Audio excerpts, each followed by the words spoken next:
जो अभी सूत्र बता रहे हैं, एक i20 गाड़ी थी जो कि धीमे धीमे मूव कर रही थी, जिसमें 3 लोग बताए गए। सर, आपने अपनी लाइफ में बहुत एक्सप्लोजिव्स देखे हैं और बहुत एक्सप्लोजन्स भी देखे हैं, और आपने पर्सनली एक्सपीरियंस भी किया है बहुत सारी चीज़ों को ऑन ग्राउंड।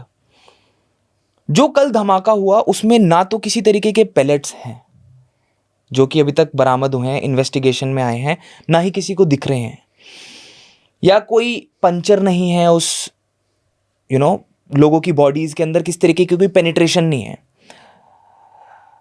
ये एक बहुत अनयूजुअल चीज है एक बॉम्ब ब्लास्ट साइट के लिए। एंगल्स इन्वेस्टिगेट हो रहे हैं, बट आपका क्या टेक है इस चीज में? What kind of explosive was that, was there, and क्या ये किसी नए तरीके का बॉम्ब तो नहीं है जिस तरीके का जिसका इस्तेमाल किया गया?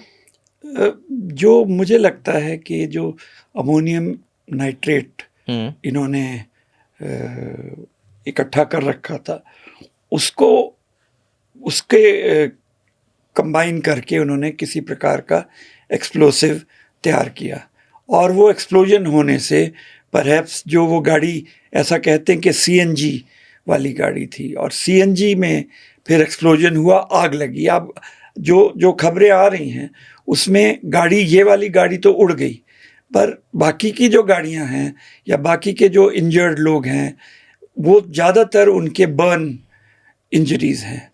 तो ये हो सकता है कि एक्सप्लोजन से सीएनजी में एक्सप्लोजन हुआ या उनमें आग लग गई, और उससे आग ज़्यादा फैल गई। जो गाड़ियाँ नज़दीक थीं उनमें वो हो गया, लोग जो उनमें थे उनको आग लग गई और उससे वो मर गए, या उनको काफ़ी इंजरी, बर्न इंजरीज काफ़ी हैं। तो ये perhaps this was not an RDX. Forensics ही बता पाएंगे इसकी डिटेल्स कि क्या एक्चुअली यूज़ हुआ है। फॉरेंसिक्स जो भी ट्रेसेस वहाँ पर गाड़ी के पुर्जे या ह्यूमन फ्लैश के ऊपर जो भी मार्क्स होंगे, क्योंकि उस गाड़ी में भी जो आपने 3 बोला, मैंने कहीं 4 सुना, तो इस तरह अलग अलग वर्जन्स हैं। तो वो लोग उनके फ्लैश के उसके ऊपर जो भी ट्रेसेस मिलेंगे उससे पता लगेगा कि ये एक्चुअल क्या चीज़ थी। So but then cause was some explosion inducing fire which caused lot of damage. Explosion was heavy because काफ़ी दूर दूर तक के बिल्डिंग्स वगैरह वगैरह में थरथराहट पैदा हुई। So but you are right, कोई क्रेटर नहीं हुआ, कोई शार्पनल्स नहीं निकले, जिससे कि जो कि शार्पनल इंजरी होनी चाहिए बॉडीज़ में, उसमें कोई भी इस तरह की नहीं थी। नीचे कोई क्रेटर भी नहीं था।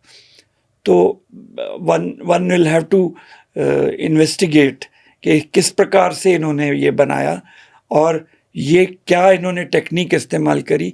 इसको भी हमें इन्वेस्टिगेट करना पड़ेगा कि अब ये एक नई टेक्निक उन्होंने इस्तेमाल करनी शुरू कर दी है।